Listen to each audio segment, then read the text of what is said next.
Good morning everyone, মৌসুমি লাইফস্টাইলে আরেকটি ব্লগে তোমাদের স্বাগত। আর সকালবেলা চলে এসেছি রান্নাঘরে। বুঝতেই পারছো আমার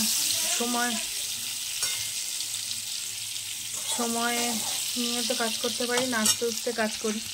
তাই ভাবলাম চলো শুরু করি রান্না। কালকে তো তোমাদের সাথে শেয়ার করেছি ব্যাগারে রান্না করেছি। মাছ টাছ কদিন করতেই পারছি না, তা ভাবলাম আজকে একটু মাছ রান্না করি।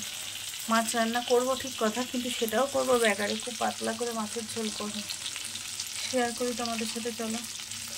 পার্শে মাছ অলরেডি ভেজে ফেলেছি, ছোট ছোট পার্শে, ছোট না পার্শে হিসাবে এটা বেশ বড়, মানে 500 গ্রামে 12 পিস মাছ হয়েছে।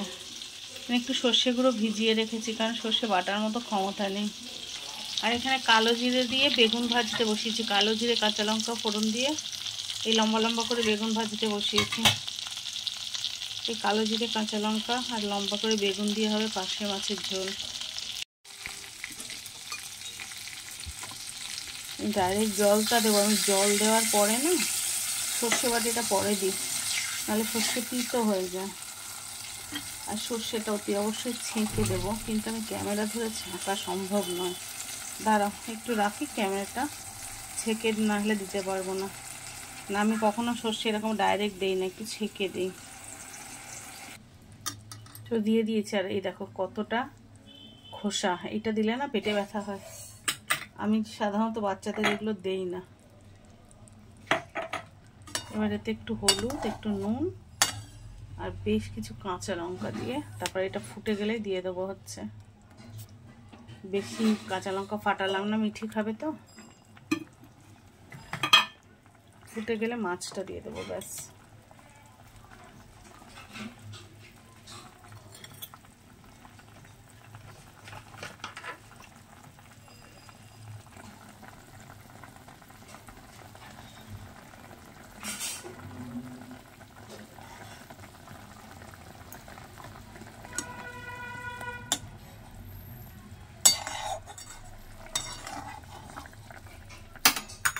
ব্যাস,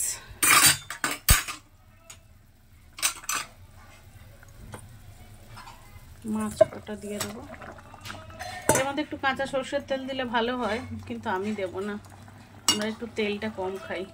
এটাতেই সিমে দিয়ে দিয়ে করলে এই তেলটাই দেখবে উপরে কি সুন্দর ভেসে উঠেছে। তো চলো থাক এরকম, এবার ঢেকে গ্যাসটা সিমে দিয়ে দেবো, হতে লাগুক। তো রান্না তো চাপিয়ে দিলাম, এবার বসি চলো, কারণ জানো তো আমি তো টানা কাজ করতে পারি না।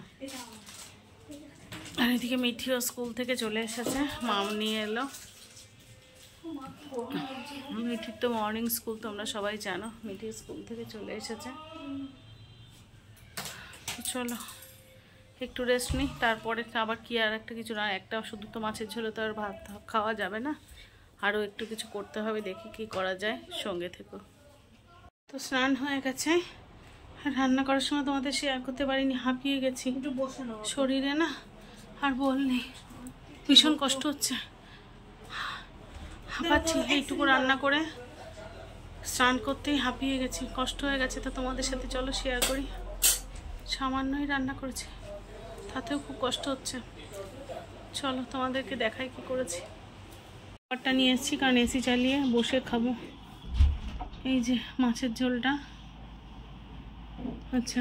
আর এইখানে না এটা কালকের তরকারি ছিল, একটু ঢেঁড়সের তরকারি, ওটা একটু আলুর তরকারি, এগুলো কিন্তু সব ছিল। হ্যাঁ, আর এর মধ্যে আছে একটু আলু ভাজা, ব্যাস। এই মাছ তো দেখালাম, আর এই যে একটু ডাল করেছি, ব্যাস এই রান্না আজকের। মানে শুধু ডাল করেছি আর ওইটুকু মাছের ঝোল, তাতেই হাঁপিয়ে গেছে। ও ভাত, তাতেই হাঁপিয়ে গেছি, খুব কষ্ট হচ্ছে। তা এসি, এই যে তোমার দাদা এসি চালিয়ে দিয়েছে, বললো চলো সবাই বসে বসেই খাই, সেই জন্য এই ঘরে নিয়ে এসেছি। চলো, বেশ বেলা হয়ে গেছে, 2টো বেজে গেছে, বাচ্চাদের খেতে দেবো এবার, আবার পরে আসছি। আমরা আজকে সন্ধ্যাবেলা সেজে গুছে চলেছি মিঠির বন্ধুর জন্মদিনে। আমাকে এই দাও, আর মাম বসে আছে সামনে। আর আমাকে কেমন লাগছে কমেন্ট করবে। না করবেন। তো কটা বন্ধু আসবে? মানে বার্থডেতে কটা বন্ধু আসবে? মানে মানে আমার ফ্রেন্ড সার্কেলের মধ্যে আমি তো আসবো, পৃথারই জন্মদিন, ভক্তি আসবে, আহেলি আসবে, তারপর মনে হয় শ্রীতামও আসবে। ঠিক আছে, দেখা যাক। ওখানে গিয়ে দেখি কে কে এসছে আর মিটি ঠিক কতটা দুষ্টুমি করে। আর আজকে আমি পরেছি কিন্তু শাড়ি। আমার তো এটাতেই ভয়। কেন? অসুবিধা না, না পরা হয় না, শাড়িগুলো নষ্ট হয়ে যাচ্ছে। মানে প্রচুর শাড়ি, অথচ এখন কোনো কিছুতেই শাড়ি পরা হয় না। তাই ভাবলাম আজকে একটু শাড়ি পরি। কি মনে হলো? মাম বলেছিল চুড়িদার পরা হচ্ছে না, আজকে একটু শাড়ি পরি।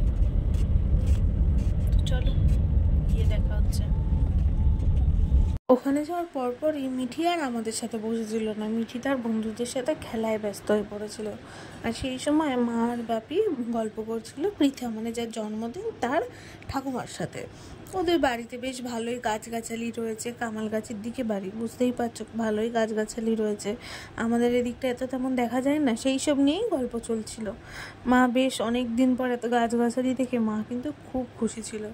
যাই হোক, তোমাদেরকে দেখাই ওর কতগুলো বন্ধু এখানে ছিল। ওদেরকে কোনোভাবেই এক জায়গায় করে রাখাটা পসিবল না। দেখো, একটা ছবি তুলবো বলে ডেকেছিলাম, 1 সেকেন্ডেই দৌড়।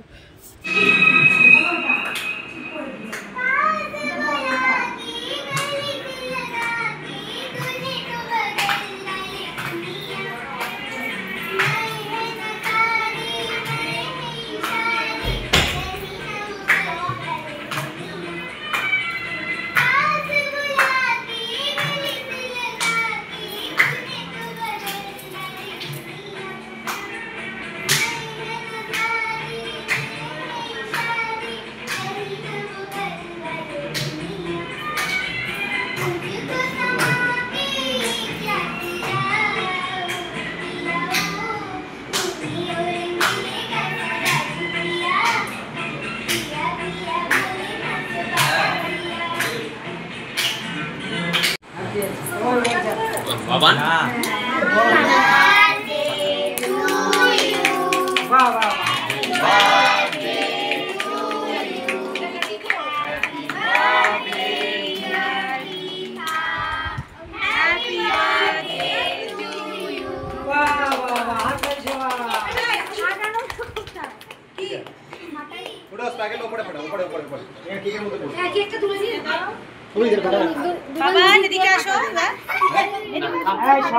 তাহলে দেখে বুঝতেই পারছো মিঠি আজকে কতটা খুশি তার বন্ধুদেরকে পেয়ে। অ্যাকচুয়ালি স্কুলে তো দেখা হয়েছেই, ওই একই দিনে কিন্তু স্কুলেও গেছিলো মিঠি। স্কুলে দেখা হয়েছে, সেখানে বসে প্ল্যানিং কতভাবে খেলাধুলা করা যায়। আর এইদিকে দেখো, এখন এই পপারটা ফাটানোর জন্য অ্যারেঞ্জমেন্ট চলছে। কেকটাকে ঢেকে পপারটা ফাটানো হলো, এটা কিন্তু বেশ ভালোই ছিল। কেকটাও নোংরা হলো না, পপারটাও ফাটানো হলো। যাই হোক, এরপরে আমরা খাওয়া দাওয়া করে বাড়ির পথে রওনা দিয়েছিলাম। বাড়ি ফিরতে ফিরতে হয়ে গেছিলো অনেকটাই রাত, মানে বেরোতেই রাতটা হয়ে গেছিলো। অলমোস্ট 11টার দিকে আমরা বেরিয়েছিলাম, কারণ অনেক লোকজন ছিল তো খাওয়া দাওয়া করে উঠতে একটু দেরি হয়েই গেছিলো। বাট হ্যাঁ, যদি বাইপাস ধরে যাওয়া যায় তাহলে কিন্তু কামালগাছি আমাদের বাড়ি থেকে খুব একটা দূরে নয়। তো কোনো রকমের কোনোই সমস্যা হয়নি, একটা ক্যাব বুক করে নিয়েছিলাম, 10 মিনিটে বাড়ি পৌঁছে গেছিলাম। তবে জানো তো, এই সেম রাস্তাটাই যাওয়ার সময় লেগেছিলো 45 মিনিট। তখন এত পরিমাণে ট্রাফিক ছিল যে কি বলবো। তো যাই হোক, এই দেখো রাত হয়ে গেছে অনেকটাই, আর কথা বলতে বলতে বাড়িরও অনেকটা কাছে চলে এসেছি। আজকের ভিডিওটা ছিল এই পর্যন্ত। এই ভিডিওটা যদি ভালো লেগে থাকে লাইক কমেন্ট শেয়ার করে পাশে থেকো। দেখা হচ্ছে নেক্সট কোনো ভিডিওতে, ততক্ষণের জন্য সবাইকে টাটা।